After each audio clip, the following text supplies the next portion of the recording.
Welcome to our budget countdown. Now, the Indian government has woken up to the positives of religious tourism. The Maha Kumbh has already seen 150 million visitors so far, and the government is expecting that 450 million people will visit the Maha Kumbh by February 26, when the Kumbh ends. The Ram temple in Ayodhya, according to media reports, saw 135 million visitors in 2024. Now, why am I giving you these numbers?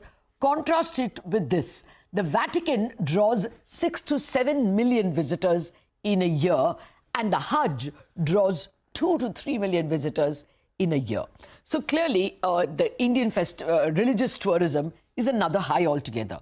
Now, the Maha Kumbh, according to a PIB release from the UP government, is expected to generate 2 lakh crore rupees of business. So we are talking big business. Tourism and hospitality are big business. The government is becoming aware of it. Today we discuss what are the asks of the hotel industry. From the budget, I have with me KB Kachru, President of the Hotel Association of India and head of the Radisson Group for South Asia. Also with us, Vijay Dewan of the Apeejay Surrendra Park Hotels. Gentlemen, thank you very much indeed for joining me. I just said religious tourism, but I completely understand that leisure, business and weddings are, much bigger verticals at this point in time. But Mr. Kachru, for starters, what is the big ask from the Hotel Association which you represent? First of all, thank you for having me here with you today. I think we are in a good space to start with. And I feel our ask hasn't changed, what we've been talking to the government and within the industry.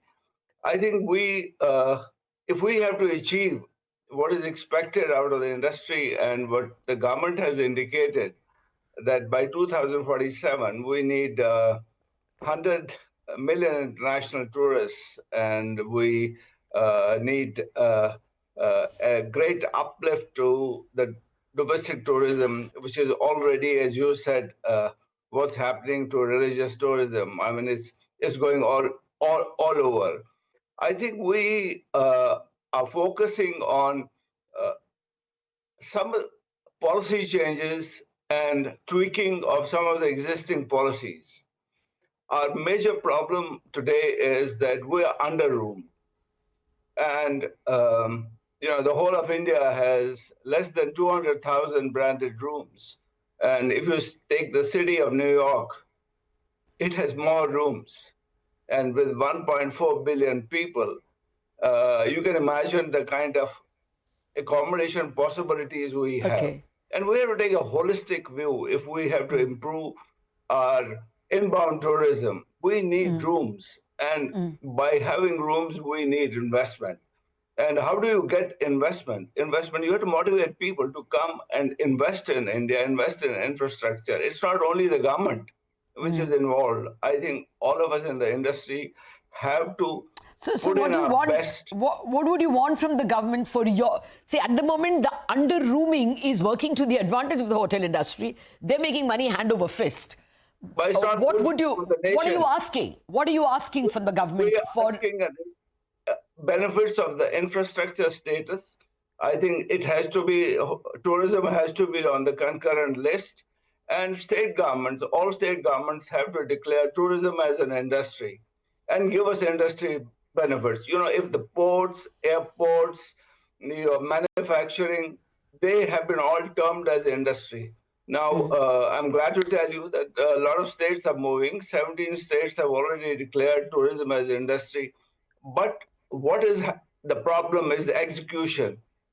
It's not filtering down. The execution and passing on the benefits is just not taking place. Okay, very quickly. Unless that happens, we'll not be able to attract the attention. 1 minute, Mr. Kachru, what advantage do you get if you are declared as an industry? Well, we will get loans at a cheaper rate with infrastructure, but with industry, I think our operating costs will be taken off, and it'll give a big relief, whether it's the energy cost. You must be aware that, tourism is a state subject, and state governments are equally involved in it. Yeah. And if those benefits, ease of doing business, we have multiple licenses to be obtained. We've been asking for a one window settlement of our problems, which is really not taking place. Okay. Point taken. Mr. Kachru, many of this would not require a budget at all. This is something that has to be pursued, I suppose, at the state level. Let me get Mr. Vijay Dewan's first thoughts. Mr. Dewan, anything, good morning, and thank you very much for spending time for us. Is there any specific ask in terms of taxes? After all, the budget is all about taxes. Thank you, Latha. It's my pleasure to be on this show. I agree, firstly, with Mr. Kachru that we need infrastructure status at the center level. Then we definitely need industry status at the state level. In terms of taxes, we definitely need to be more competitive. The GST slabs have not been changed over the last 7 years, and the GST is totally uncompetitive at the moment. Over 7,500, the GST is 18% as far as hotels are concerned. And if we were to look and compare with the Far Eastern countries, it is 7% in Thailand, and it is 8% to 9% in Singapore, and about 10% in Vietnam. So we have actually made ourselves very, very uncompetitive when it comes to travel and tourism. And travel and tourism should actually be the strength of the economy. We are running at the moment just about 30 billion US dollars in terms of foreign exchange earnings. And if we were to compare it with Thailand, they are earning about 60 billion US dollars per annum. Yeah. No, Mr. Dewan, that point is taken that, India has not given used tourism either for export earnings or for foreign earnings. The domestic tourism is just burst on the scene because of the demographic dividend and maybe even the K-shaped recovery. But, the GST ask that both you and Mr. Kachru has in the Hotel Association list are state subjects. You can separately negotiate with the government, but you may not get much in the budget. Is there anything specific that you would that you have in mind with respect to other taxes? I think GST rationalization. Sorry, Vijay, go ahead. Yeah. So what I was saying that the government can, at the central level, give us the export status, because if we get the export status in terms of a foreign exchange earnings, it'll be extremely helpful for the growth of the industry. So that is another ask. And of course, there was a tourism policy which was formulated by the government. It still remains in the draft stage. It needs to be promulgated. And to see that tourism is given the right importance, I think it's important to have an inter-ministerial group which is headed by the cabinet secretary would be our ask, or it could be also reporting directly to the PMO. Yeah, actually, the tourism industry has benefited a lot by India punching above its weight actually in global conferences. The G20, I think, led to a lot of infrastructure improvement with, some tourist spots like, say, Ajanta or Hampi getting a facelift for the foreign visitors. Mr. Kachru, speaking of the export taxes that Vijay Dewan referred to, I think TCS is an irritant, according to a lot of travel agents I spoke to preparing for this discussion. The TCS, the tax collected at source, makes it unattractive for foreign tourists? Yes, it does. I think one of the key issues is what Vijay indicated is the rationalization of taxes. If we don't put emphasis, and it has to be driven centrally, it cannot be whether it is GST or SEIS. I think these are the things which can be actually coordinated at the central level. I'll give you a very small example. I mean, GST for food and beverage and banquets, if they happen in the hotel where the tariff is over 7,500 rupees, it's 28%. If they hold it outside, it's a different tax structure. And then there are certain state taxes and central taxes which are different. Why can't we have a uniform policy, particularly those taxes which are pan-India? Okay, yeah, I guess this discrepancy is hurting restaurants or hotels with restaurants a great deal. Mr. Dewan, you want to add to that? No, I think the most important thing which we are looking for is this infrastructure status, because there are just no rooms in India at 190,000 or 92,000 rooms. And we need to double this inventory. We need to get more foreign exchange, which is only going to help, because see, if you see today, we have to bring dollars in, and how the dollars can come in, it can come in through exports, it can come in through offshoring, and it can come in through tourism. So tourism can really bring in dollars. And at the moment, if you see foreign exchange reserves are going down, the rupee has depreciated since November by about 2.6%. And tourism here can actually make a very, very big difference. And it can bring in these dollars in. And the government has to set a target. It cannot be just $30 billion. It should be over the next 2 years, possibly as an industry, and along with the government, we have to see that we actually hit the 100 billion mark.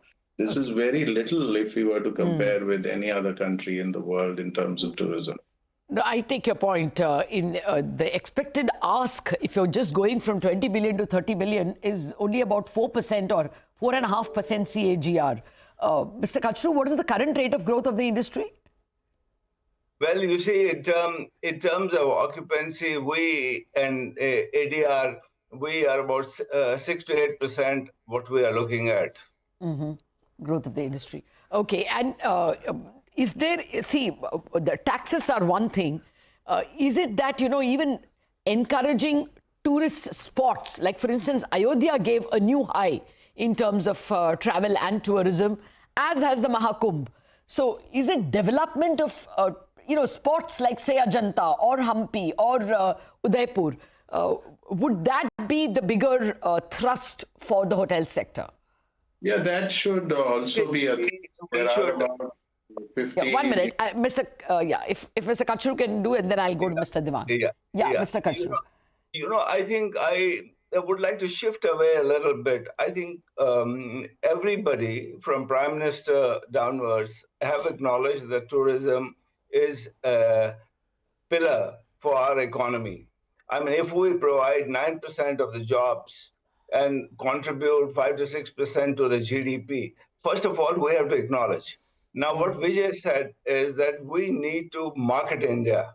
If India is marketed, our rooms, our tourism, the likes of Hampi's and Ayodhya's, religion, everything will get marketed right. Fair point. So we have to ensure, if Thailand can get 3 times international tourism than us, and I take your point. Do something about it. Yeah, I just move tourism in mission mode. Well, last 10 seconds only, Mr. Dewan, anything you want to add? So government has a plan to sort of push 50 new tourism destinations. I think it should be implemented on a fast-track basis. Also, we need better connectivity, because connectivity is the other issue. Today in India, we have only 850 aircrafts. Probably we need another, and only 134 aircrafts were added last year. Probably we need to add at least 1,000 aircrafts. Probably the government can have a more easier leasing policy. Also, government can also have a new easier visa regime, because it's very difficult still, though e-visas are implemented, but still it is very difficult to get visas. So it can be visa on arrival for at least 10 countries to start with, and it can make a big difference. Fair point. Out of time, but we take your point that it is the overall ease of doing business, overall ease of infrastructure, whether it is aircraft or whether it is roads. I think India has come a long way in all this infrastructure, but much more can be done. In terms of taxes, let's see whether we will get anything at all. Mr. Dewan and Mr. Kachru, thank you very much for joining us with the hotel industry's wish list. Wrap up on Bazaar. Chat Busters coming up.